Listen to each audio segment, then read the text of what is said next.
If you've ever been told you're too loud, too ambitious, too emotional, or too whatever, maybe you're not too much, maybe you're just not in the right room. Hey y'all, it's your podcast bestie Jama again, and today we're going there.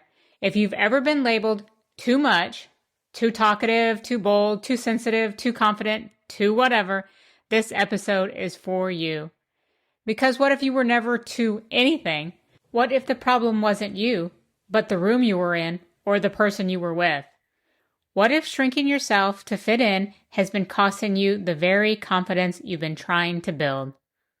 Let's talk about how the fear of being too much is holding so many powerful women back from fully stepping into their voice, their visibility, and their next level presence.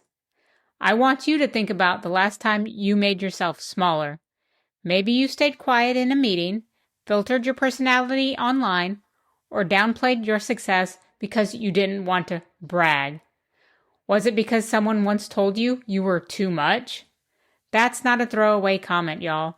That's a wound, and it runs deep. For many of us, especially as women in male-dominated industries or high-performance spaces, we've been taught to be less than in order to be liked. Less opinionated, less expressive, less successful, just enough to not make anyone uncomfortable. But let me tell you something I had to learn the hard way. Playing small doesn't keep you safe, it keeps you stuck. And you don't build a powerful presence by being digestible to everyone. You build it by being fully yourself, even when it's a lot. I've been told I'm very independent, strong, confident, intimidating even, and I can't count how many times I've been told to smile more or that I look angry, like I have a resting you-know-what face, as some people like to put it. It used to really bother me. This came up constantly when I worked in politics. The expectation was to soften, to smile, to be agreeable, even when I had something important to say, and after a while, it got old. But what I eventually realized was this: I wasn't the problem. I didn't need to shrink or play smaller just to make other people more comfortable. They just weren't the right room for me or for the full version of me. And once I stopped trying to win over the wrong rooms or the wrong people or get a seat at the wrong tables, the right ones started showing up. Here's what I want you to take away from this. You were never too much. You were just in places where people benefit from your being smaller. Your voice was never the problem. It was their discomfort with your power. Let that sink in. Here are some actionable takeaways for you. If you've been holding back, here's your next move. Stop apologizing for your presence. Whether that's in a caption, a meeting, or a pitch, drop the disclaimers. Notice where you shrink. Get honest.